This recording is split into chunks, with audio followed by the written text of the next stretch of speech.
Hey everyone, welcome to Love with Francesca, where we deep dive into relationships, self-love, and the empowering journey to authentic connection and healing. Today I have with me Lianna. Did I pronounce that correctly? Yeah. Oh, I like that name. I've never seen it with an I before, so I was like, let me just double Okay. check. Um, so just to give everyone an idea of why I asked you to come chat with us today, Lianna is a mental health therapist and a neurodivergence coach, helping adults and parents of neurodivergent kids navigate life in a neurotypical world.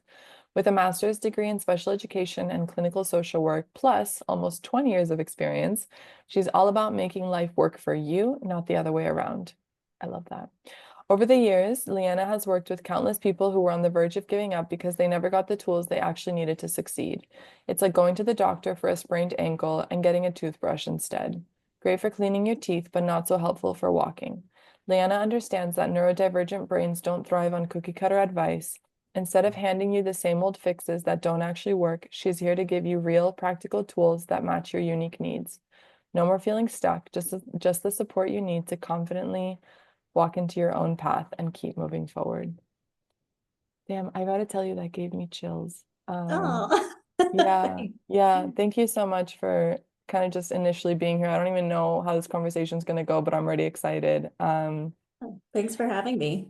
Yeah, I definitely feel like I'm on the neurodivergent spectrum. That's why I was kind of asking you earlier what we were going to talk about. And yeah, I just relate to a lot of what you wrote of like figuring out how to build the life as much as you can that reflects who you are and how your brain works and how, you function rather than trying to just like fit into a mold.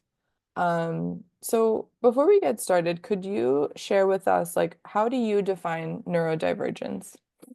Yeah, I kind of think of neurodivergence as anything where your brain kind of is wired a little bit differently than that of the general population. So most often this is referencing ADHD and autism. Those are kind of the big ones. But depending on who you ask, that can also encompass a lot of other issues or conditions like learning disabilities, different kinds of things. So there isn't really a super defined definition clinically. It's more of a cultural term. But yeah, I generally think of it as kind of like your brain is just functioning a little bit differently. Mhm. That makes sense. And what inspired you to specialize and work with this population? Yeah, so I actually started my career as a teacher. I was a special ed teacher in elementary schools.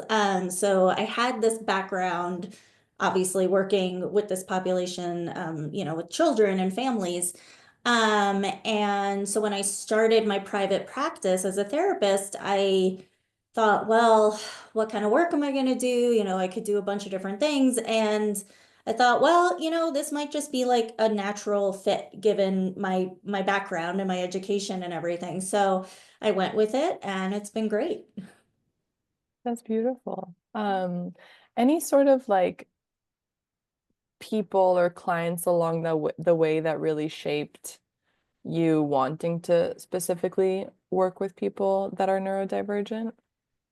Yeah, I mean, I'd say, most of the work I do is with couples or families or like parents in terms of, parenting their neurodivergent kids. Like I look at it, even though I will see some individuals, I look at it kind of like, how is this impacting the relationship between two or more people? And I think a lot of that influence came from, my work as a teacher. Obviously, when you work with kids, you work a lot with families. And, Yeah. just hearing from parents about the stuff they were dealing with at home, they were really struggling. It was really, really hard. And so a lot of my work with the parents, as I became a therapist, became, sometimes it was working directly with the kids, but sometimes it was just meeting with the parents and just talking, not even having kid in the room and just talking about, hey, what's going on? Let's talk about it. Let's talk about solutions. Um, and then I'd also say like couples, as a therapist, I've had a lot of couples come to me where they've been to see other couples therapists in the past and just didn't feel like it was successful for them. And I'd say for most of them, it was because they saw someone who I'm sure they were an amazing therapist in general, but just didn't really have that understanding of neurodivergence. And so that they felt like they really weren't making the progress they needed to make. So I think, kind of all these experiences made me realize, okay, there's definitely a need here to talk Mm-hmm. about, practical solutions. And I always say, neurodivergence doesn't mean you're exactly the same as everyone else with the same diagnosis. Everyone is so Mm-hmm. unique. But I think one of the common traits amongst neurodivergent people is that most of them, and us, I'm also neurodivergent, we really like kind of like concrete tools and strategies and things like that. So, I think that has been a huge part of my work is really giving people those tools and those skills, as opposed to only talking about feelings in a very existential way. That's super interesting. That makes a lot of sense. What are some of the issues that I'll just call them for the sake of this argument, like regular couples counselors wouldn't pick up on that these couples that you worked with were struggling with? I think, a big one is language. As therapists, most therapists that I've worked with, I think tend to be more creative, right-brained thinkers. And so they will use a lot of this very existential language or things that may not really translate to the neurodivergent partner. So, and I found this too when I was getting trained as a therapist. At first, I thought, oh, maybe I can't be a therapist because I have no idea what these people are saying. Like, I didn't get it. So things like just sit with it or let's hold space for that, right? Like in my brain, when I was getting trained, I was like, what the hell are you talking about? I don't understand what this means. And like, I really went through a phase where I thought, maybe I can't be a therapist because I'm not getting it.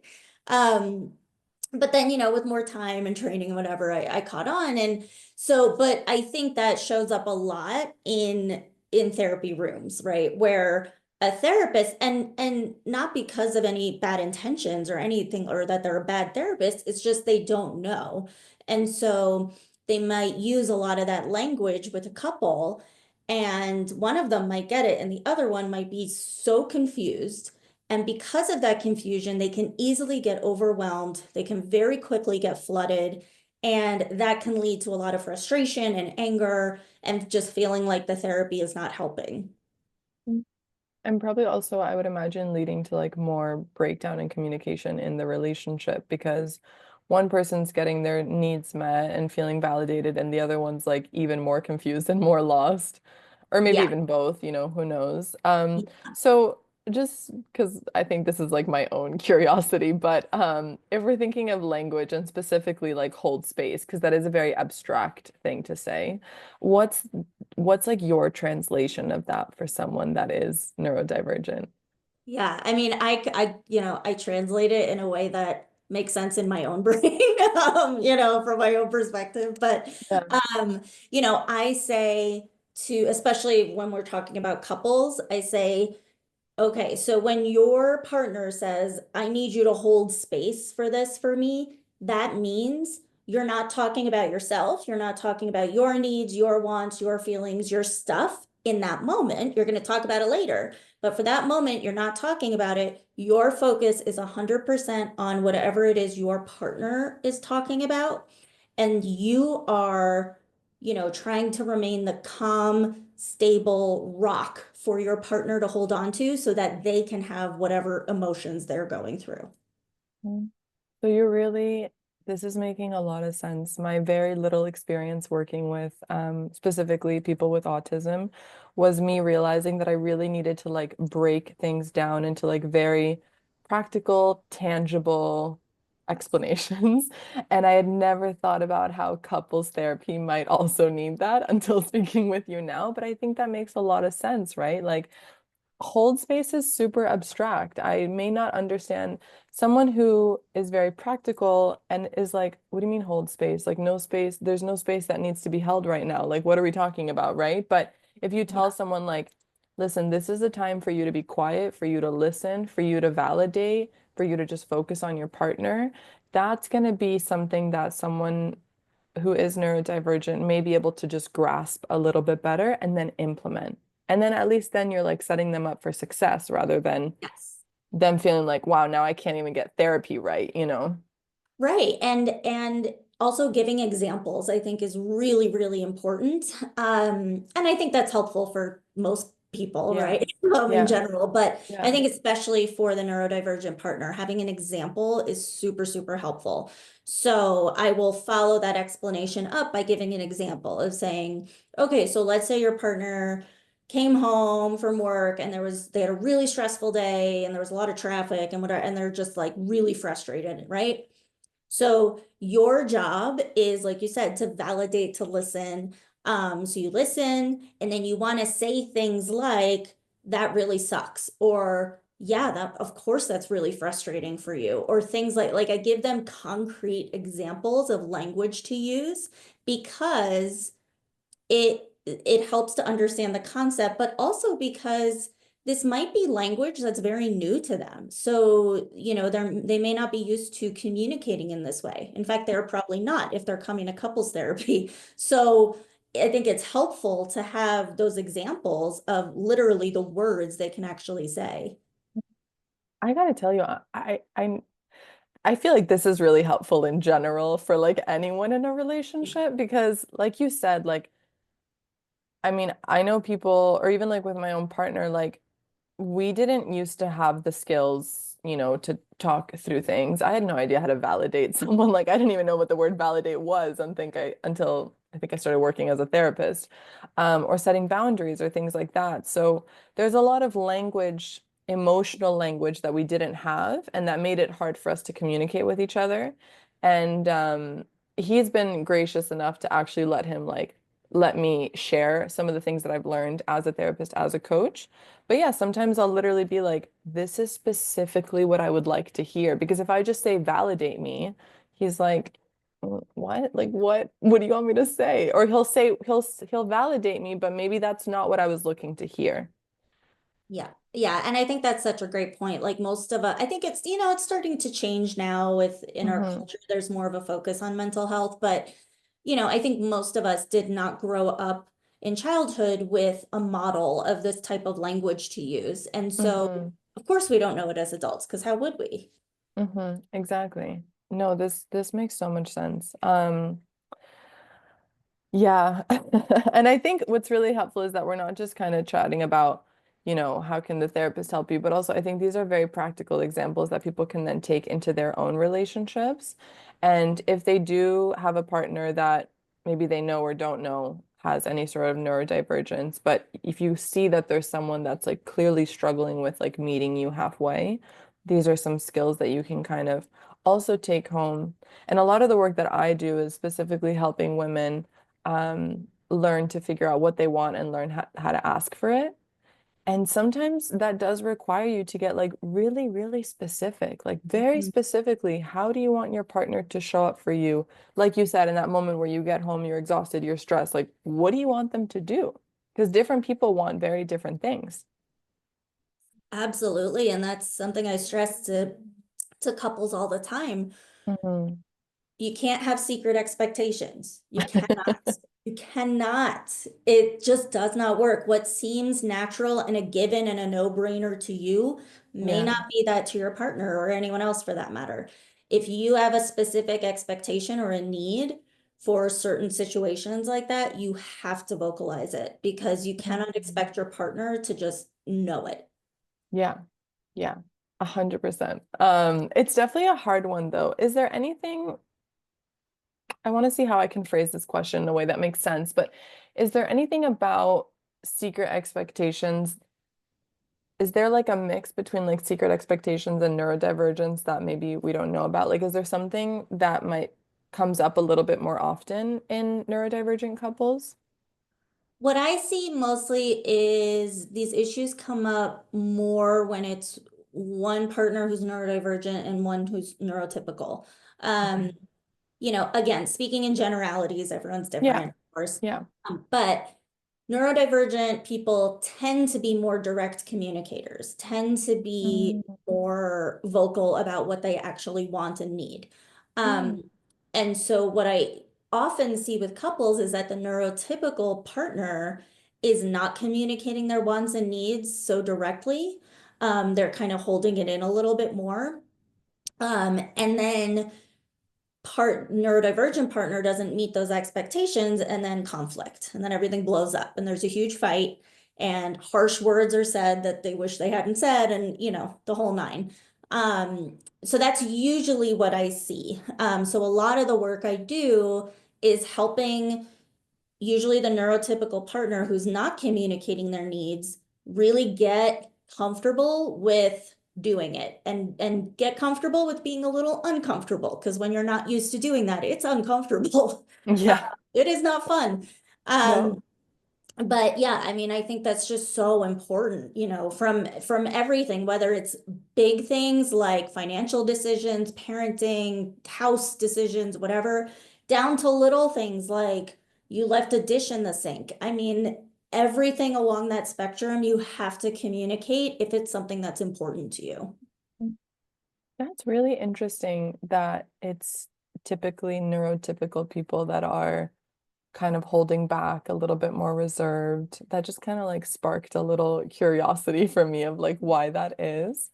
Um, but I could see how that could create so much resentment too for the neurotypical person because if they're a little bit more quiet and reserved about their feelings and what they want, and let's say again, like you said, speaking in generalities, the neurodivergent person is very like, this is what I want, this is what I need, da da da.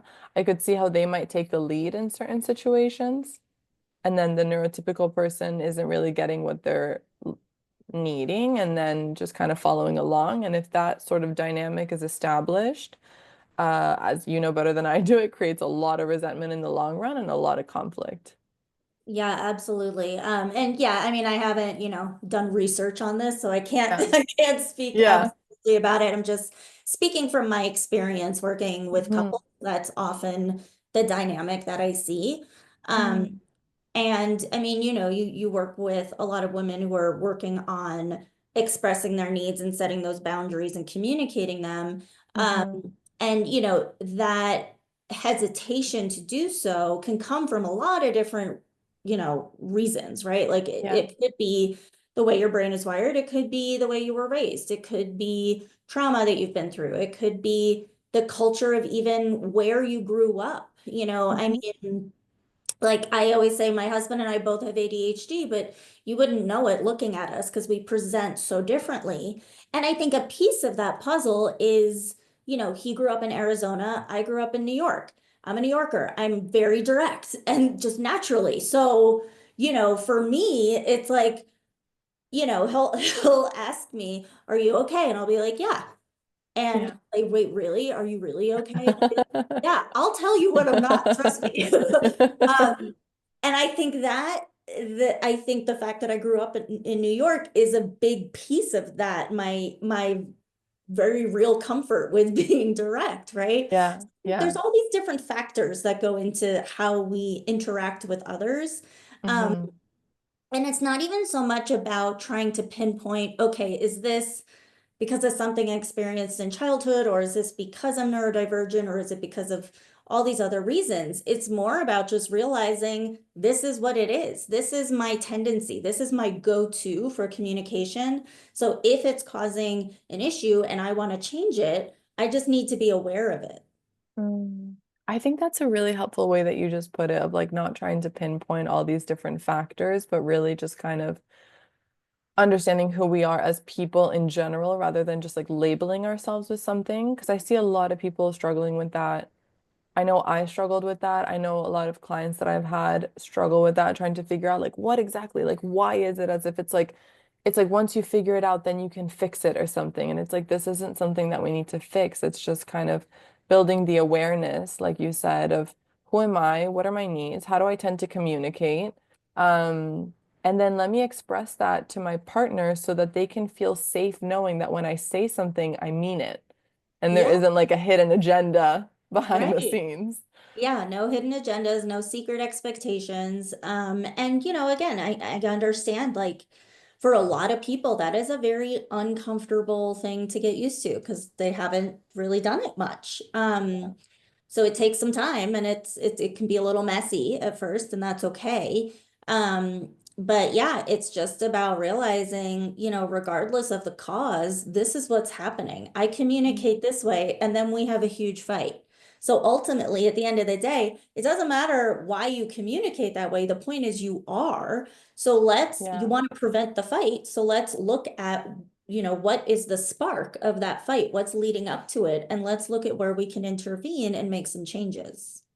Right, right. And if anything, understanding your neurodivergence, correct me if I'm wrong, I think it just helps you understand that maybe there's certain people in this world that understand you a little bit better and have a better sense of what strategies may work for you rather than for someone that's neurotypical. And it's a very nuanced conversation that we're having, right? Because there's a Yes. lot of details that we could go into, but I think just speaking generally, that's kind of how it is. And it's not to say like, oh, that's it, I have ADHD or I have autism and this is just who I am and this is just how I am. It's like, no, let's use that to inform how you may tend to communicate and what strategies are actually more useful for you so that you can be a better partner or love yourself more or whatever it is, you know?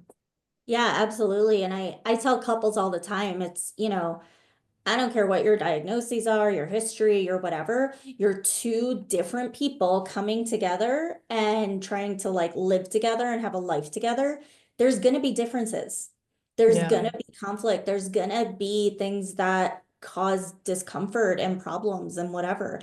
That is just a given. Um, and it's not about, well, this is who I am, so I'm not going to change at all.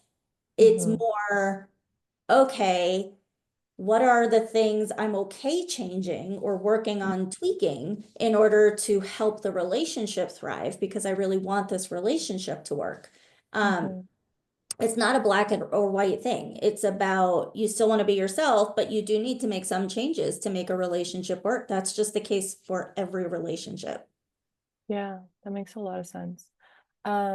Specifically for people, sorry, I'm having a battle with a fly in my apartment today, Oh, so just don't mind me if I sometimes go like this. good.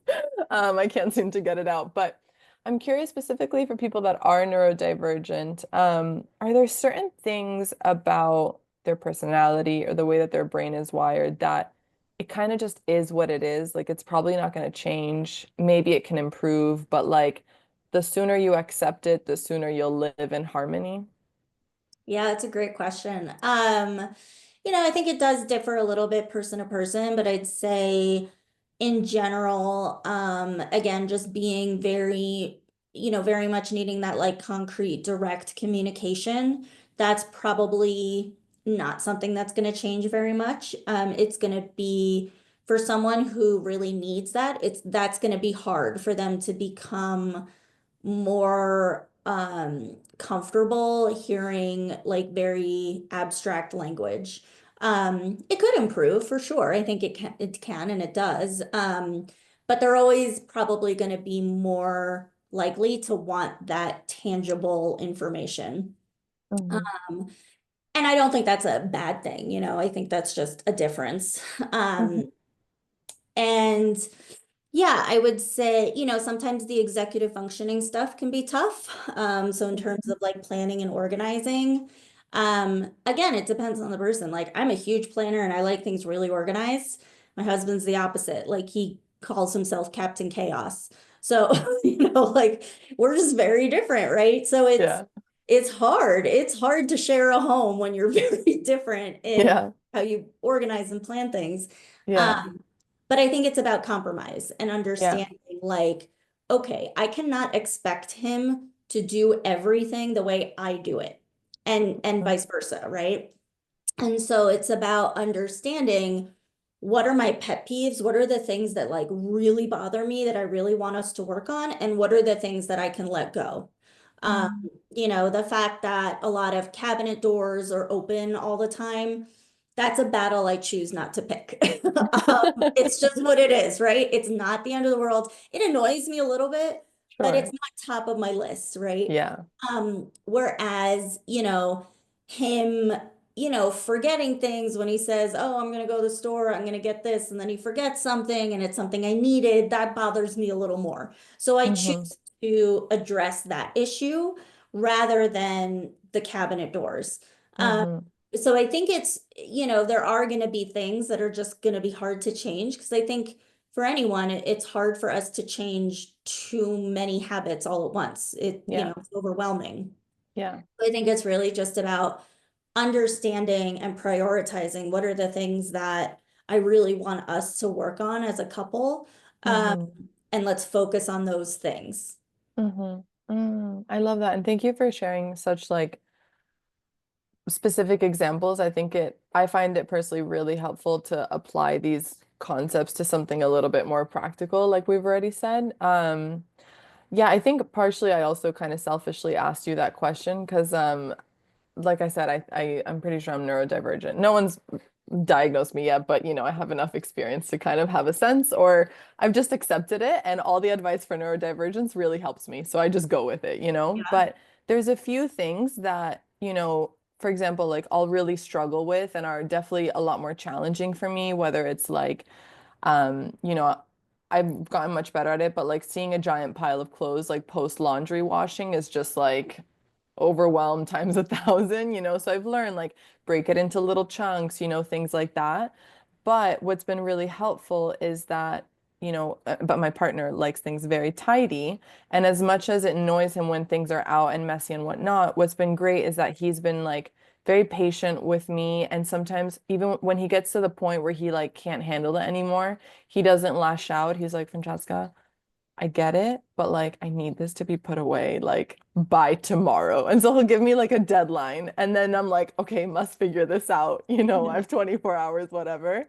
And so I think it's just like kind of like you were saying, it's just like understanding the person and their quirks and their differences and all those things. And obviously meeting someone halfway, yes, but also just doing it in a way that's like respectful of those differences, right? Like not being critical of those differences. Because the times where we have had arguments is when I felt like my differences weren't being respected necessarily. Hmm. For example, like my memory is great with certain things, but with other things, it's just like Dory, like fish mode. So my whole life is organized on Google Calendar. Everything is on Google Calendar. If it's not on Google Calendar, it's not happening. And he has an incredible memory. Like if I tell him something, he'll remember it 3 years later. So he'll be like, Franchi, like I'm going to this thing on Wednesday and then this thing on Thursday and then this thing on Friday. 5 minutes later, I have no idea what's happening Wednesday, Thursday, or Friday. So I've said to him, now that I've learned to kind of respect myself and honor like my differences and my needs and stuff, now I'm like, you know what? I no longer feel bad about my memory issues. If you don't put it on Google Calendar, you can't get upset at me for not remembering. And I Yeah. think I'm sure you see that a lot, like in Mhm. partner communication. Yeah, absolutely. And because look, it's not like you're purposely forgetting. It's just your brain is Hmm. forgetting for whatever reason, right? Like it is what it Yeah. is. Yeah. So yeah, I mean, given that, you guys have this dynamic, I think it's great that you found the solution that works for both of you of like, okay, it has to Hmm. go on the calendar if you expect me to remember it. And then it Exactly. becomes almost like a rule for the relationship, which is great Yeah. because then Yeah. there's a guideline and there's a plan for dealing with this issue that could come up, and you're being Hmm. proactive about solving it rather Hmm. than, like you said, letting that resentment build up and that frustration with each other and then having a big fight. Of course. Of course. Now it's like a running joke in our home where he's like, I told you I'm going to this thing, and I'm like, is it on the calendar? And he's like, no, it's not on the calendar. And I'm like, well, that's Yeah. your responsibility.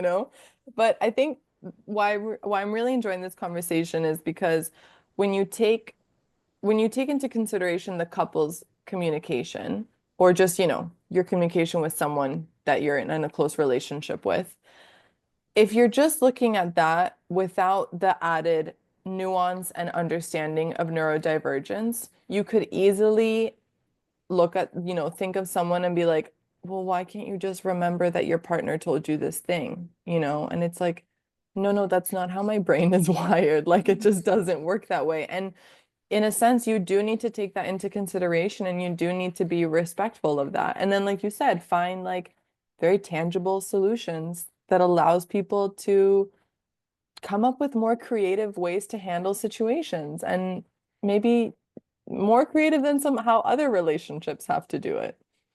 Yeah, absolutely. Yeah, I think, and I think that's a great thing to acknowledge is that, yeah, it might be a little more complex than Hmm. relationship between two neurotypical people. Um, but at the end of the day, it's going to make your relationship so much better and Yeah. happy and less tense. And so Mm. I think it's worth it. I mean, lots of things in life require work, and, we can choose to work on it or we can choose to walk away. But I mean, ultimately, all relationships are work on some level. And so Yeah. we just need to decide, okay, is this, something I want to pour my energy into? And I think when you're talking about, a relationship with your partner, do you really want to throw it away over like a calendar? Yeah. Or, you know what I mean? Like when you Right. think about it in those terms, it just sounds Right. ridiculous, right? But I get Right. it because in the moment, those feelings are very real of Yeah. those frustrations, right? Yeah. And so I think it's important too to just like it's important for the neurotypical spouse to respect the fact that the neurodivergent spouse's brain is a little different or Sure. needs some different things. I think vice versa, it's important for the neurodivergent partner to understand that the neurotypical partner might be kind of frustrated by some of those things. Yeah. And Yeah. that frustration is valid, Yeah. right? That frustration is not the partner, being disrespectful or not honoring the neurodivergence or anything like that. It's just a natural reaction to the situation. It's not about their partner. It's about the situation. It's about the problem, the issue. And so I think it's important also to, try to remember that it's those frustrations that come up are over those conflicts and Hmm. trying to solve those conflicts. It's not a reflection of how they feel about their partner. I think that's really helpful. I think that's really helpful because, like we said, I think, when you grow up in a world that isn't really built for you, it's easy to feel, maybe not for everyone, but I think enough people might feel like insecure about how they are, or how they think, or how they act. And so I think if then your partner's getting frustrated with how you are or how you act or these situations, I think it just very much mirrors like your own insecurities about it. And so it's easy to take it personally in a sense. Yeah. So I really like how you phrased it in terms of like, you know, maybe I think maybe the work that you probably also help people do is like, let's help empower you and feel confident enough about yourself and feel good about yourself so that you don't always take your partner's frustration so personally, so that you can stay present in that communication or negotiation and, you know, um, be open to creating strategies and implementing them with your person. Yeah, absolutely. And I think it's, I'm kind of reminded of some of the sayings we have in the therapy world of feelings are always valid and feelings are not facts, right? So I Hmm. can feel like my partner doesn't care about me, and that feeling is very real. But that doesn't mean he literally does not care about me, right? Yeah. Yeah. So it's, I think it's important. I really like to help couples understand that dynamic of, these feelings are valid and real. And just because my brain is going to, they don't respect me, they don't whatever, all these things, that doesn't mean that's true. That is coming out of the frustration, the hurt, the anger, the sadness, whatever it is, that's not necessarily a reality. Mm. That's super helpful.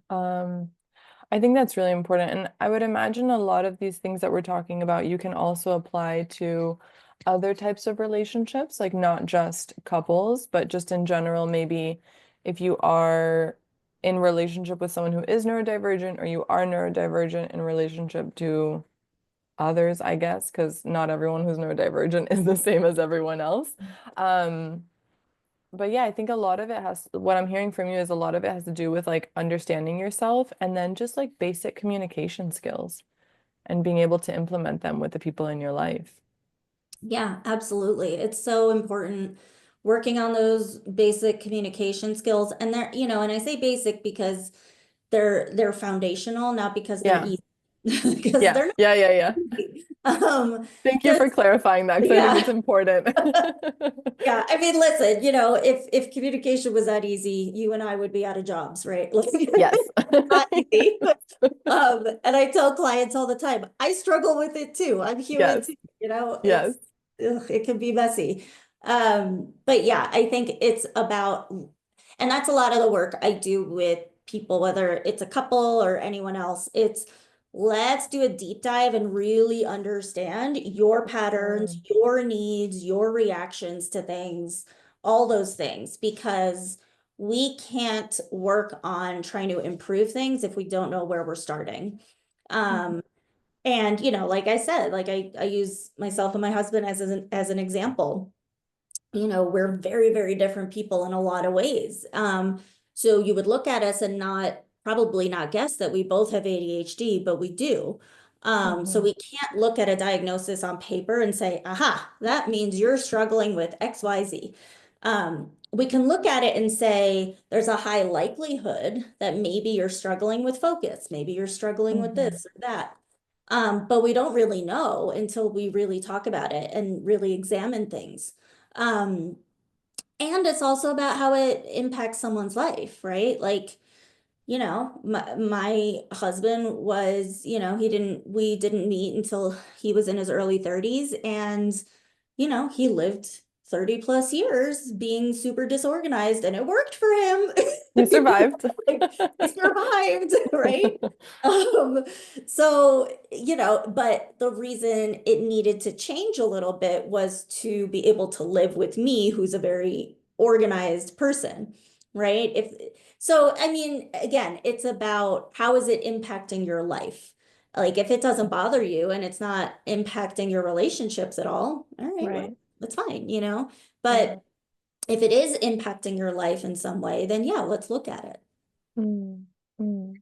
Speaking of the specific individual that is on the spectrum of neurodivergence, just kind of wrapping up the last things that come to my mind is what is some advice you would give to someone who is on the spectrum of neurodivergence and is struggling with society's expectations of how they should be? How do you kind of help someone through that? First I say, congrats, you're human, right? Yeah, like some of this stuff is just human stuff. We all Mm, struggle with that. Everyone struggles with that. Um, to an extent, right? I mean, how much you struggle with it can vary, but we all struggle with that to an extent. And I'd say, I think it's about recognizing it first, and then really thinking about what are the things that I look at and think, okay, yeah, maybe that is something I want to change or improve? And what are the things that you look at and say, screw it, I don't care, you know? And there's no right or wrong here. Again, it's just about you, what works for you, and how things are impacting your life. So I mean, so for example, I'll say like with dating, right? Because this is, I think, a thing that comes up a lot for people who are single. And, the idea of online dating for some people is just terrible and they don't even want to go anywhere near it, right? Whereas for other people, it's great because they're more introverted and it feels a little safer and less vulnerable than like going out to a bar. Um, and there's no right or wrong here. It's just figuring out what works for you. So if you live in a culture or an area or whatever where you know, the typical thing is to go out and meet people in a bar, but that really doesn't work for you for whatever reason, and you choose to do online dating, okay, whatever. Who is that hurting? It doesn't hurt anyone, right? The only Hmm. person that impacts is you. So Hmm. if you figure out that works better for you, then go for it, right? And then try to, when you have these thoughts of, oh, but I'm living in a culture where that's considered taboo or that's whatever, it's not considered the norm. If those thoughts come up for you, just remind yourself, okay, well, whatever, it doesn't matter because I'm going to do what's best for me. And Hmm. at the end of the day, no one is harmed by me not walking into a bar, right? Like, let's think about it realistically. Who cares, Yeah. right? Yeah. The only people this impacts is you and the people you might date. So if that works for you, go for it. And when the thoughts come up of the negative self-talk comes up of like, oh, but this is what's considered normal, then it's about saying to yourself, no, I'm just going to do what's best for me. And Hmm. if it's something that you do want to change, that you do see as negatively impacting your life, then you work on it. Just like Hmm. everyone has to work on stuff. Hmm. Hmm.